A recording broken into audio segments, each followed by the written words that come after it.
감정가가 예를 들어서 9억인데 낙찰을 만약에 6억에 받았어요. 그러면 내가 비규제 지역의 무주택자였어요. 그러면 97이 63, 6억 3천과 우리가 보통 경매대출 80% 해준다고 하죠. 맞아요. 저렴하면 80%까지 나오죠. 68이 48. 그러면 6억 3천과 4억 8천 중에 낮은 금액으로 대출이 가능해요. 4억 8천 나오네요? 그렇죠. 은행 상품은 이렇다는 거죠. 네. 근데 만약에 특례보금자리론이다. 5억까지 그러면 나온다.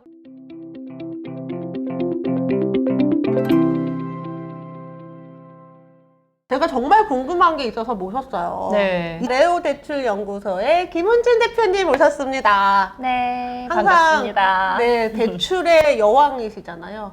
뭐 감사합니다. 감사해요. 2023년 새해가 밝으면서 뭔가 이렇게 부동산 정책들이 완화되고 특히 대출 가능 금액도 높아진다. 특례 보금자리론도 나온다 그러고 이러면 우리 경매하는 사람들한테 되게 큰 도움이 되지 않을까 싶은데 사실인지 어떤지 잘 모르겠어요. 정말로 그렇게 많이 물어보세요. 얼마 전에 어떤 분도 자기 경매 받을 건데 특례 보금자리론 하고 싶다는 거예요. 그래서 제가 그거 왜 하려고 하는데 제가 그랬어요. 많이 준다니까. 특례 보금자리론 먼저 얘기 좀 해주세요. 특례 보금자리론 하면 대출도 많이 해주고 소득도 안 본다잖아 이렇게 얘기를 하는 거예요. DSR 안 본다 그랬잖아요. 그러니까요. 그러면 그래서, 기존 대출이 있어도 좀 나올 수 있는 거 아닌가? 그렇죠. 나올 수 있겠죠. DTI만 보니까. 그러니까 DTI는 봅니다. 그래서 DTI를 통과를 하셔야 되는 거예요. 그래서 DTI가 60%이기 때문에 DSR 40%보다는 원활할 수 있어요. 하지만 안 보는 게 아니다 라는 거. 그래서 대부분 이제 특례를 기다리는 분들 같은 경우는 소득이 아예 없다 이런 분들이 많아요. 소득 제한 없음 이렇게 써 있으니까 맞아. 저 소득 없어도 이제 되는구나. 그런데 소득 그 문구가 좀 애매한 건 아닌데 너무 명확하게 써 있는데 소득 이제 상관없다고 원래 나왔어요. 사람들이 자기가 보고 싶은 것만 보여. 소득이 없음 이러니까 제한 없음 이러니까 난 소득 없으니까 되는구나 뭐 이렇게 생각하시는데 그거 아니에요. 그럼 정확하게 특례 보금자리론이 좀 뭐고 네. 그리고 경매하시는 분들이 이용을 하려면 도대체 어떻게 해야 되는지 좀 알려주세요. 네. 특례 보금자리론은 작년까지 진행을 했던 요즘 금리가 높아서 대화를 많이 했던 안심전환대출 그리고 원래 보금자리론 그리고 적격대출 이 세 가지 상품을 하나로 모은 게 특례 보금자리론이고요. 대출 한도는 최대 5억까지 그리고 집값은 9억까지 그리고 소득은 제한이 없습니다. 근데 제한이 없다라는 것은 상한이 제한이 없다라는 거지 아무나 해주겠다 이 얘기는 아니기 때문에 우리가 그 소득 증빙을 하셔야 되고요. 기존에 대출이 많은 분들은 DTI를 통과하지 못하는 경우도 있고 내가 소득이 없으면 은행 상품은 우리 신용카드 많이 써봤죠. 네. 내 소득 없는 주부는 신용카드로 소득 환산해서 가능하잖아요. 네, 인정소득으로. 근데 특례 보금자리론은 보금자리론이기 때문에 카드 소득을 쓸 수 없어요. 네, 그러면 근로소득, 근로소득 아니면 사업소득? 네, 사업소득 인정되고요. 그리고 건강보험료 3개월 납부내역, 국민연금 3개월 납부내역을 환산한 그 소득만 사용할 수 있어요. 일단 소득이 어느 정도 증빙이 돼야 되는 거네요. 그렇죠. 그럼 소득 그런 얘기 하지 말지. 그거는 소득이 제한이 없다. 1억이어도 2억이어도 다 해주겠다. 그 얘기군요. 그렇죠. 많은 분들도 이제 드디어 왜 그런 분들 많잖아요. 우리가 제가 흑수저인데요. 대기업 들어가서 이것도 안 되고 저것도 안 되고 다 안 돼요. 이러는 분들도 이번에는 가능하다. 그런 분들, 그렇죠. 특별한 분들이 필요로 하시는 거네요. 근데 그런 분들이 그러면 경매로 낙찰을 받아서 특례 보금자리론을 쓰면은 네. 되는 건가요? 쓸 수 있죠. 근데 까지 의문이 드는 거예요. 아니 왜 은행 상품을 하는 게 더 한도가 많이 나올 텐데 우리 경매는 대출이 생명인 이유가 뭐예요? 대출이 많이 나오기 때문이잖아요. 맞아요. 그렇죠. 많이 나오는 이유는 감정가 대비 많이 나오는 거예요. 감정가가 예를 들어서 9억인데 낙찰을 만약에 6억에 받았어요. 그러면 내가 비규제 지역의 무주택자였어요. 그러면 97이 63, 6억 3천과 우리가 보통 경매대출 80% 해준다고 하죠. 맞아요. 저렴하면 80%까지 나오죠. 68이 48. 그러면 6억 3천과 4억 8천 중에 낮은 금액으로 대출이 가능해요. 4억 8천 나오네요? 그렇죠. 은행 상품은 이렇다는 거죠. 네. 근데 만약에 특례 보금자리론이다. 5억까지 그러면 나온다 그랬는데? 그냥 9억, 6억 다 무시하고 그냥 6억에 70%. 아. 그러면 4억 2천 나오죠. 아. 네, 왜냐하면 보금자리로는 둘 중에 낮은 금액의 70% 이렇게 한도가 정해져 버리니까 우리가 경매에 유리한 점은 감정가가 높기 때문인데 감정가를 안 봐. 그러니까 기준 가격이 음. 낙찰가고 최대 받는 게 낙찰가의 70%. 그렇죠. 그냥 은행에서 하면 낙찰가의 80%까지 가능한데 할 수도 있는데. 10%가 할 수도 그렇죠. 있는데 네. 10%를 덜 받게 되는 거네. 그렇죠. 그래서 그럼 이게 그냥 보금자리 한도가- 이거 할 필요가 없네요. 근데 또 뭐 어떤 분들은 저는 뭐 50년 고정금리 하고 싶어요. 뭐 50년 이런- 고정금리예요? 네. 우와. 물론 나이가 어려야 돼. 네, 그치. 만 50년 되면 34세. 저 이 세상에 있겠죠? 와, 근데 50년 고정금리 장난 아니다. 근데 여기서 특례 보금자리 좋은 건 하나 있어요. 뭐냐면 중도상환 수수료가 면제예요. 그래서 경매하시는 분들이 이것 때문에 또 하고 싶다고 하시는 분들도 진짜 계세요. 저도 중도상환 수수료 없다는 거 너무 괜찮은데요? 너무 괜찮죠. 내가 이렇게 샀는데 특례 보금자리를 받았어요. 그랬는데 중도상환 수수료가 없어. 그럼 바로 매도하거나 전세 줄 때 편하잖아요. 그러네요. 그래서 좋은데 이 홈페이지에는 경매가 음. 가능하다 이렇게 써 있기는 해요. 근데 이게 무조건 가능한 건 아니에요. 은행이 받아주냐. 그렇죠. 지점에서 접수를 잘 해줘야 되는 거니까 어. 일단 신청 넣어서 되면 좋은 거고 뭐 안 되면 그때 은행 상품 가면 되니까 아직 만약에 그게 들어온 적은 없죠? 지금 1월 30일부터 시행이에요. 아직 시작 안 했구나. 네, 나 벌써 하는 줄 알았어. 신청이 1월 30일부터.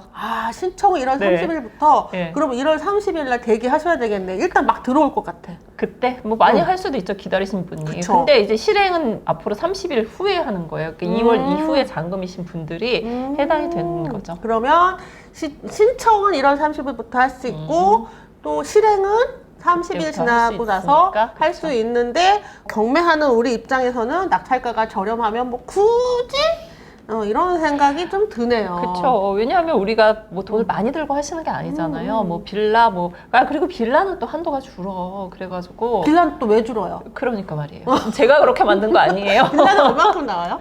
빌라는 5%가 깎여요. 5% 깎이는구나. 네, 그래서 지역별로 뭐 그런 거 지역별로 없어요? 만약에 비규제가 70이면 빌라는 65%, 그리고 규제 지역은 60인데 55% 이런 식으로 깎입니다. 그러면 결국 이게 특례 보금자리로는 좀 수입이 좀 되시는 무주택자 분들이 고정금리 받고 싶을 때 고정금리 한 50년 받고 싶으신 젊으신 분들이 이렇게 홈페이지에서 하시면 되니까 해보시는 홈페이지에서 거죠. 신청하는 거예요. 네. 네, 일단 한번 넣어보고 되면은 뭐 좋은데 안 될 확률 높다. 뭐 네. 그럴 수도 있다. 매매로 사시는 분들 같은 경우는 고정금리 원하시고 하면 괜찮을 것 같긴 해요. 그래서 나한테 맞으면 시행을 하시면 좋을 것 같습니다. 몇몇 사람들을 위한 거네요. 또 한 가지 여쭤보고 싶은 게 있어요. 이번에 이제 규제지역 해제되고 규제지역에서는 LTV 30%까지만 되는 거죠? 그게 너무 헷갈리니까 은행 직원들도 막 실수를 많이 하더라고요. 뭐 30%는 여기서 어디서 나온 얘기인지 잘 모르겠는데 이게 지금 이제 어디까지 달라졌냐면 이 규제지역 30%는 아마 그런 걸 뉴스에서 보신 것 같아요. 이제 다주택자도 규제지역에서 30%될 것이다. 그거 아직 발표 안 났어요. 네, 네. 아직 발표 안 났어요. 났어. 그래서 지금의 LTV는 비규제 지역은 무주택자 70%, 비규제 지역은 무주택자 70%, 다주택자 60%. 다주택자 60%. 네, 그리고 규제 지역은 무주택자, 혹은 처분하는 1주택자 50%. 그러면 무주택자는 50%, 네. 그리고 일시적. 그쵸? 네, 일시적 처분하기를 약속하신 분. 처분에 2년. 약속해야 돼요? 네. 약속 안 하면 안 돼요? 네. 2년? 네. 처분 조건에, 2년 처분 조건에 있을 때 50%. 네. 그렇게 딱 결정이 됐고요. 지금 뭐 규제 지역 30% 풀린다, 임대사업자 풀린다, 이거는 아직 지금 말만 있는 거고. 말만. 그러면 아직 규제 지역에서는 다주택자는 불가하다. 네. 네. 그래서 그냥 찌라시만 돌고 있는 상황이네요. 그렇죠. 규제 지역에서 다주택 30%는 근데 30% 받는 게 뭐 매력이 있을진 잘 모르겠지만 점점 상황이 나빠지면 이제 이것도 규정으로 발표가 될 것으로 보입니다. 그러네요. 일단 대출 상황이 이렇다 저렇다라는 카더라 정보는 일단 스킵하시고 현재 상황 다시 알려드릴게요. 무주택자이시면 비규제 지역에서 70%, 규제 지역에서 50%. 다주택자라면 비규제 지역에서 60%, 규제 지역에서 대출 안 됩니다. 아직 풀린 거 없다라고 딱 정리해드렸어요. 네, 네, 맞습니다. 감사합니다. 네. 지금 이제 깡통 전세도 엄청 이제 많이 많아요. 그래서 맞아요. 사실 이제 깡통 전세 얘기를 하다 보면 임차인의 입장만 강조되는 거잖아요. 근데 임대인도 주고 싶은데 못 주는 사람들 많거든요. 어떻게든 빚을 내서라도 전세금을 반환하고 싶단 말이에요. 근데 반환할 방법이 있어야지. 그러니까요. 이 집을 담보로 추가 대출을 해주던가. 일단 나간다고 하면 비어 있으니까 비어 있는 집을 해서 이제 대출이 가능할 수도 있어요. 네, 그거 근데 좀 알려주세요. 비규제 지역 같은 경우는 지금 70% 1주택자, 네. 다주택자 60%잖아요. 네. 그 60% 한도 내에서 대출이 가능해요. 근데 왜 안 되냐?